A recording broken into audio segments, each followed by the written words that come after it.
The newly appointed principal of a local high school says training for high-tech jobs is moving to the head of the class. A local development project receives a state grant, and a mural is being painted to celebrate a town's history. We've got three things coming in the forecast to East Alabama: dry weather, a lot of heat, and a lot of sunshine. We'll break down the forecast for all of East Alabama coming up.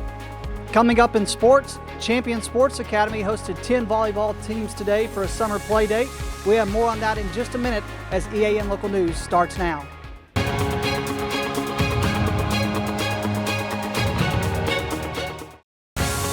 This segment of EAN Local News is brought to you by Oxford Lumber. Come visit any of our locations in Oxford, Jacksonville, Talladega, and Roanoke. Hello, we're glad you could join us. I'm Katie Edwards. And I'm Mike Stedham. The new principal of Oxford High School says he's excited about the challenge of getting ready for the school year to begin next month. Seth Taylor spoke with EAN News on Wednesday shortly after the Oxford Board of Education chose him to replace Heath Harmon, who was named the new executive director of the Alabama High School Athletic Association in June. Taylor, who has served as principal of Sachs High School for the past 2 years, says he knows that Oxford has a strong reputation for its education program. There's no doubt the tradition and the pride that Oxford High School and the Oxford City Schools has. I mean, they brand their school system very well, and it is extremely exciting to be a part of a family-oriented group that believes in helping people be successful. But more than anything, they want to bring a family atmosphere, and when I think of Oxford and Oxford City Schools, I think of a family. And I definitely want to be a part of that family. It's a rich tradition, and I'm excited to have that opportunity to be a part of it. Taylor says one of his top priorities will be to continue Oxford's move toward classes in practical job skills. He says the move away from vocational programs was one of the biggest mistakes education leaders made in recent years. I think it's important that students in the 21st century have many options to be successful, whether they're going to college or whether it be in a trade. I also think it's important that we focus on the whole child and the emotional and social and emotional well-being for each student. Being there for students is a very big passion of mine. I do say that I'm hard on students, but it's because I want people to be successful in life, and it's my goal to focus on the well-being of every child, not one specific demographic. It doesn't matter if they're an athlete, if they're a band member, if they're a cheer. Doesn't matter if they're in career tech, whatever program of study they're in. It's my goal to make sure we are all taking care of those kids. It's our job to put them in a position to be successful. I can't guarantee that success from anybody, but what I can guarantee is that we do everything in our power at Oxford High School to make sure people are put into a position to be successful. Someone impersonating an officer of the Jacksonville Police Department is calling people from a local number claiming to be collecting money for outstanding warrants or other court fees. Jacksonville officials say that these calls are not being made by city personnel and that people should not give out any personal information. The calls appear to be random, but Alabama court records are public, so people should be wary of those even if they do have correct information. Officers of the Jacksonville Police Department will never solicit money from anyone, and they don't call people asking for credit card numbers. Investigators may occasionally call someone to tell them that they have an open warrant and to ask them to turn themselves in, but they will not ask for any kind of payments. People can find out if they have any outstanding court fees by calling the city's municipal court at 256-435-6960. Anniston has been awarded a $350,000 grant under the Rebuild Alabama program to develop access points on McClellan Boulevard for a retail development area. The money will also be used on the internal road network at the Blackwater development site, which stretches from Lowe's to the Aldi supermarket. The total project cost is estimated at just under $3.5 million. State Senator Keith Kelly of Anniston tells the Calhoun Journal that the project will provide needed infrastructure for current and future development to bring more jobs to the area. When we come back, a local community is showing its history on the side of a building. For over 60 years, Oxford Lumber has been servicing our area, and our customer service has always been our main focus. Our customer service is what sets us apart from anyone else. From the moment you enter, our highly trained staff will treat you like family. To enthusiastically provide total customer satisfaction within a positive and self-fulfilling employee relations environment. Visit us at any of our 4 locations or at oxfordlumber.com. This segment of EAN Local News is brought to you by WM Grocery, located in Heflin, Wadowee, Roanoke, and in Piedmont. A new mural depicting scenes of life in Heflin is being painted on the side of the Cleburne Pharmacy building on Ross Street.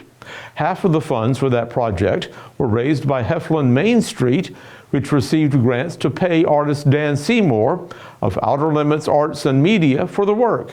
Seymour has painted several downtown murals for local communities, and he says he begins by researching images from each town to provide an authentic feel. He says that these paintings are designed to bring communities together in a public space. I think it helps for the community to kind of come together with something. You know, murals can promote local businesses, and it can bring people downtown. So it helps with, you know, the economics of small towns. But I think the art itself, when you have the city murals, kind of unites people and then brings them together and makes them, you know, proud to have something beautiful to look at and to take photos of for years to come. Tammy Perry, the director of Heflin Main Street, says the design of this mural started with her organization's logo, providing the main color scheme. And then we started, kind of wanted to branch out a little bit and put a little bit of meaning behind the mural. And of course, you know, if you know, we have a train track that comes straight through and used to have a train station. Our chamber is actually in the old train depot. So we felt trains were very important. And the trains also parallel the Heflin Spur that comes in off the Pinhoti into Heflin. So that was, if you see on the mural, that's exactly the way it's laid out. And then Frank's big request was the Bald Rock, the hiker on Bald Rock. And we are thrilled that we are, you know, our definition is now of a hiking community and a trail town. So I think the mural just defines us perfectly. Seymour says he's been working on the mural for a little over a week now, and the completion date will depend on the weather.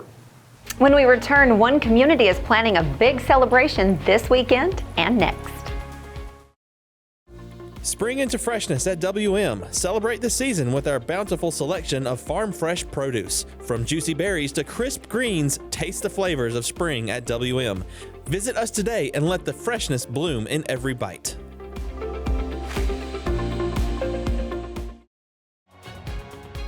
This segment of EAN Local News is brought to you by Waldrop Manufacturing, metal buildings made right here in Calhoun County. The Calhoun County chapter of the New South Coalition will host a block party Saturday for people living in the Constantine Housing Project. The free event will feature food, games, contests, and other activities for the whole family. The party will be from 2 o'clock until 6 o'clock p.m. in Constantine Park. Next week, the coalition will hold another block party, this one for residents of the Norwood Housing Development. Were you outside this morning? I was not actually. No, I was inside trying to write some news. And you did a great job. Well, you're very kind. It was wonderful. The humidity was low, and it seemed to stay low most of the day. No, that's true. By the time I got down here, it was a very comfortable afternoon. And will we still have a comfortable weekend coming up ahead of us? I don't know. Who does? John Holder. He joins us now in the EAN Weather Center to tell us all about it. John? Mike and Katie, we had a very refreshing morning this morning. Maybe one more morning on the cooler side coming up tomorrow. And then we return to a full blast of summer weather for the weekend. We'll have the complete forecast details next. For metal buildings in Alabama and the Southeast, Waldrop Manufacturing is your one-stop source. A Waldrop metal building provides the coverage and protection your investments need. They specialize in carports, RV covers, portable buildings, and storage buildings. Stop paying rent for storage. With Waldrop's price per foot, you can actually save money by buying straight from the manufacturer. Waldrop buildings are guaranteed because Waldrop manufactures buildings with U.S. steel right here in Calhoun County. Waldrop Manufacturing, serving the entire Southeast. Give them a call today. Temperatures on the rise today across East Alabama. Yesterday we were below normal, staying in the 80s all day. Today we're back above the average in the low 90s. 92 for the high today. A very nice morning this morning. 65 for the low at the Anniston Airport this morning. Several degrees below the average, and with low humidity and dew points, it felt a little bit like fall out there actually this afternoon. Record high temperature 103 degrees back in 1980. The record low 55. Sun setting tonight at 7:56, and the sun rising tomorrow morning now at 5:43. Weather on your street time on this Thursday night. Harts Ferry Road out in Ohatchee. This will be our last night on the creek bank and all across East Alabama that we're going to be seeing 60-degree readings. Upper 60s tonight, about 68 out in Ohatchee. Coming up tomorrow, the temperatures continue to rise. We're heating up once again back into the mid-60s on Mount Gilead Road in the Duke community in northern Calhoun County. 96 tomorrow, plenty of sunshine, no rain in the forecast in Duke and all across East Alabama on your Friday. And as we look ahead to that all-important weekend forecast, well, it's going to be sizzling hot. If you're on Lassiter Road in the city of Southside, get ready for upper 90s on both Saturday and Sunday. No chance of rain Saturday and a very small chance of rain coming up on Sunday. Here is the 7-day forecast for all of East Alabama. We're going to see a couple more dry days coming up. Temperatures 96 on Friday, 97 on Saturday. Dry both of those days. A very small chance of a shower on Sunday. The rain chance only 20% or less. The high at 98 degrees. Kind of the same deal on Monday. Temperatures will be in the upper 90s. We'll have heat index values well above 100 degrees. Those nighttime lows coming up as well from the upper 60s, creeping up into the low 70s, maybe approaching the mid 70s. Again, every afternoon beginning on Sunday, we'll have a small chance of late afternoon, early evening scattered shower or thunderstorm with the heating of the day, but we don't see any widespread rainfall coming in the next 5 days. Temperatures going to be really hot, 97, 98 degrees all the way through the Tuesday, Wednesday time frame. Maybe in about a week or so, we will see rain chances at 50% or better, but the theme for the entire next several days coming up is going to be dry and extremely hot for the most part across East Alabama. It is a July weekend coming up, and that means a lot of folks still heading to the beach. Only about 3 weeks until school starts, and so a lot of folks getting that last beach trip in. And we want to again tell you what these flags mean and how important it is when you go down to Gulf Shores, Orange Beach, Panama City, Fort Walton, Destin, any of those places down on 30A. You see these flags out there. They mean something. They're very important. You got yellow, that's a medium hazard, green, a low hazard. Purple is for marine pests like jellyfish and stingrays. Red means very rough surf, strong currents out there.